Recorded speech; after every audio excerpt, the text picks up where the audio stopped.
Go for it, PJ, right? Oh yeah, 1 second. Lads, if you want to pull in a small bit because the bus is noisy as well.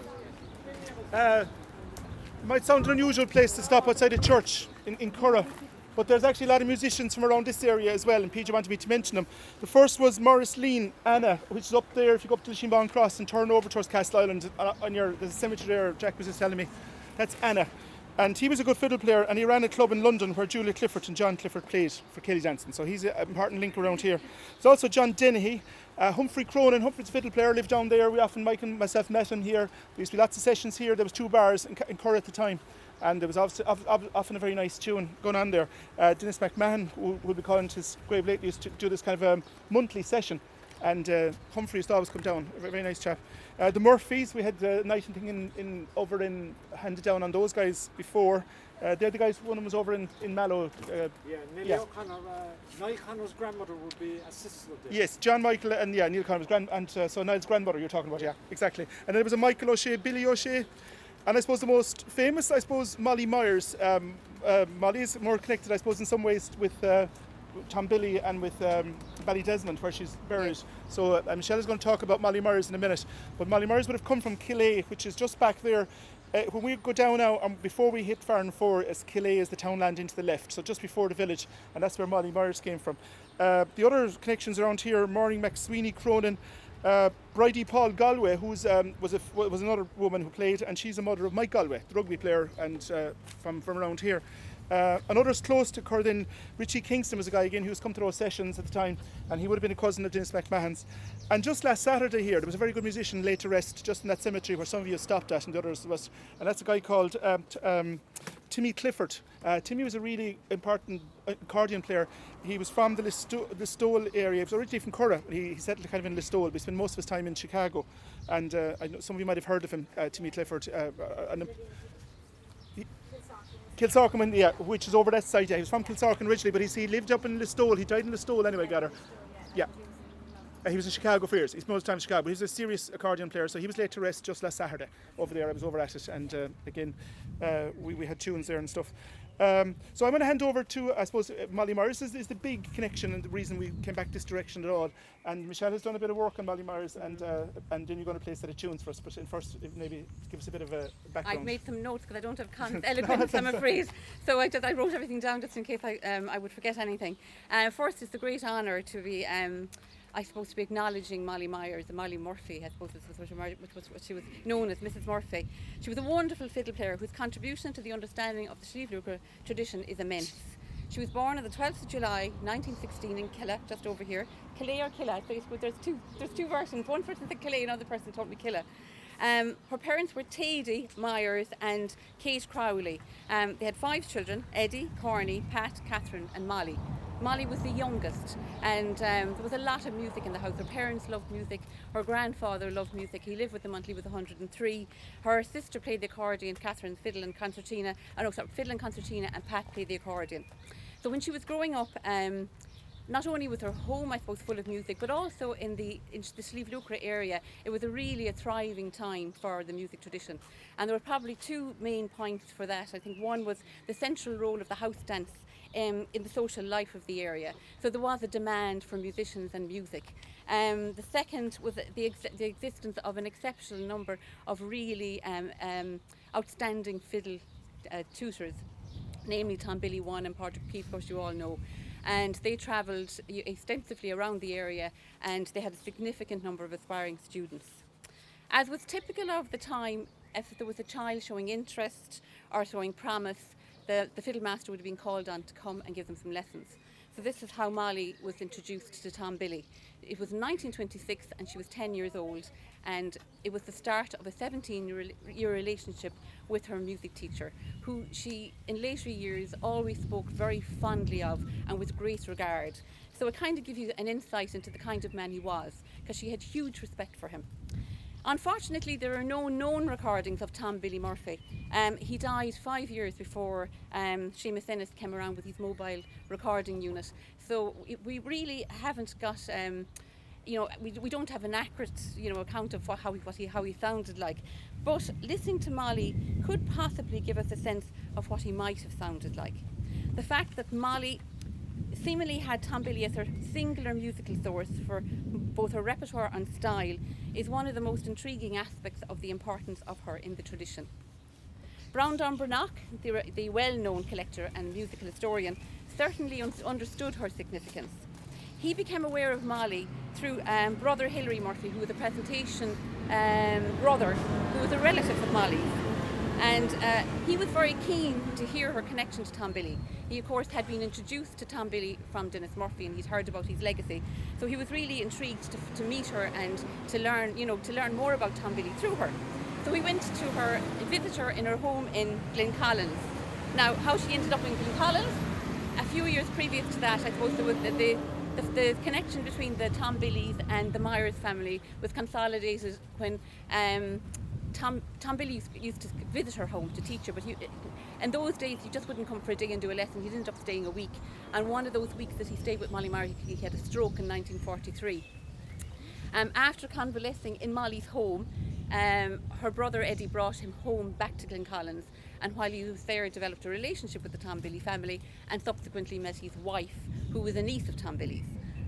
Molly Myers was introduced to the Tombillys further in the extended family, and she met her husband, who was a nephew of Tombilly's, Willie Murphy, married him in Killarney Cathedral and ended up moving to Glencollins, and she actually lived in Tombilly's homestead for the rest of her days, where she reared her family of 7 children.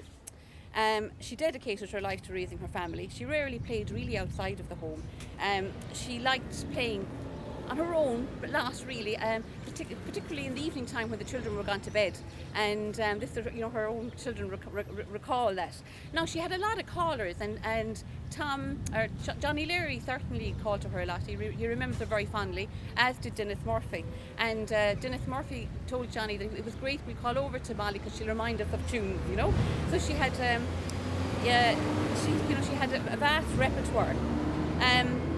When Brendan Brannock visited her, he made many notes on that visit. I got an opportunity to view these notes in the National Music Archive in Dublin. And on the back of one of the tune cards, he was phenomenal for keeping all these little tune cards, he had written a quote from Molly which read, "I never had any tune but Tombilly's."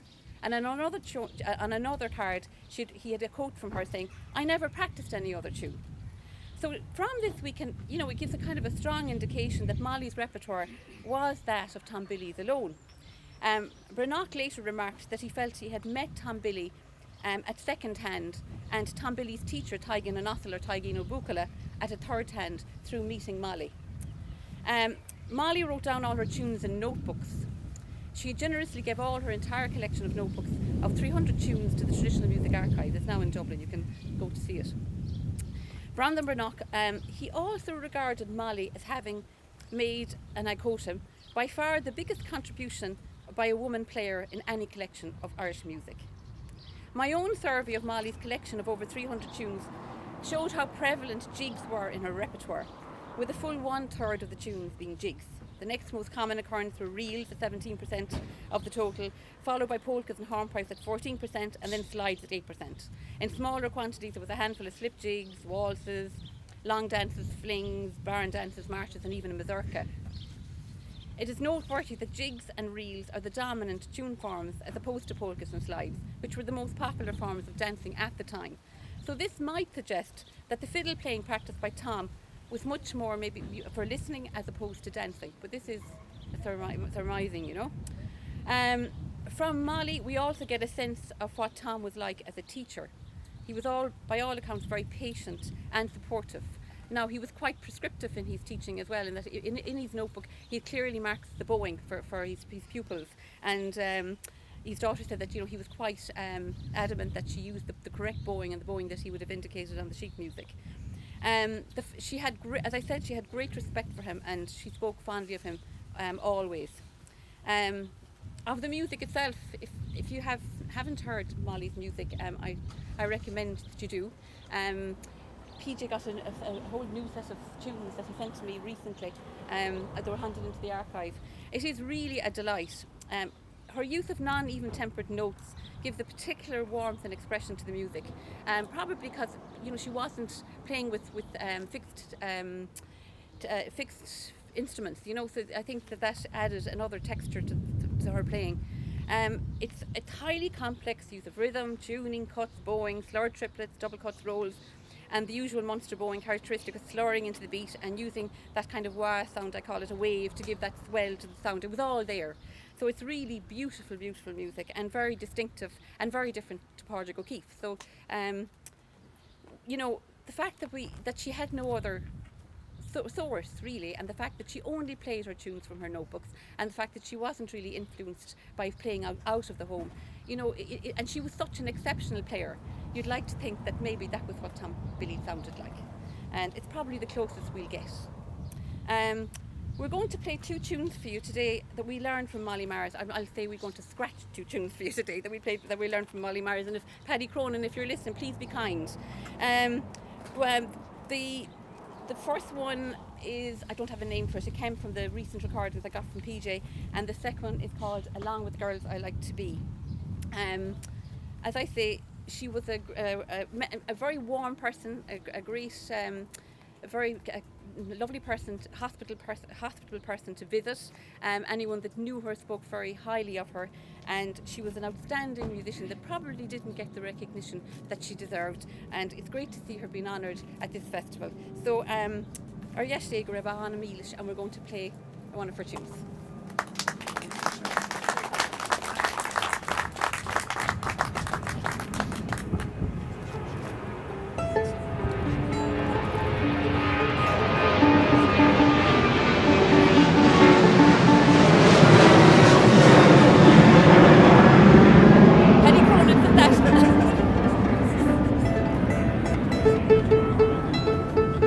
I put new strings on the fiddle and it keeps slipping.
going for it. And everyone played Tom Billy's jigs. Oh, Yeah, perfect. she's the old instruments. Because it's going to pour, I said. Sorry, Michelle. I think might be a better option.